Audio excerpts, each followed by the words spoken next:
Holy Spirit, Amen. Bless us, O Lord, of this thy gift, which are about to receive from your bounty, through Christ our Lord. Amen.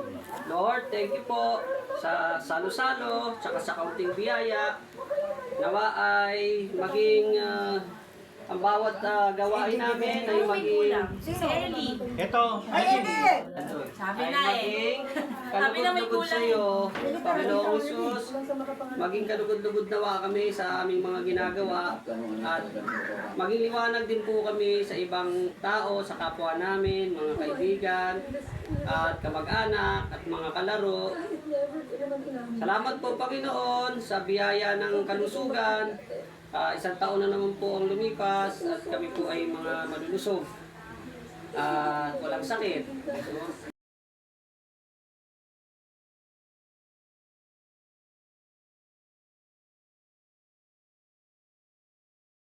Naman namin ang aming katawan at pakikisalamuha sa aming kapwa. Thank you, Lord, sa pamilya at sa pagmamahal ng bawat isa at pagpapatawad na ginagawad mo po sa amin.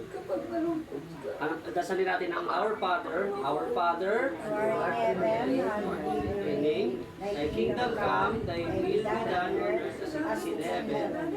Give us this day our daily bread, and forgive us our trespasses, as we forgive those who trespass against us. Do not bring us to the test, but deliver us from all evil. Amen. And our Hail Mary, full of grace, the Lord is with you.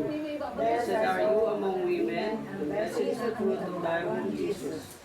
Holy Mary, Mother of God, pray for us sinners, now and at the hour of our death. Amen. Glory be to the Father, and to the Son, and to the Holy Spirit, as it was at the beginning, now and ever shall be, world without end. Amen. In the name of the Father, and of the Son,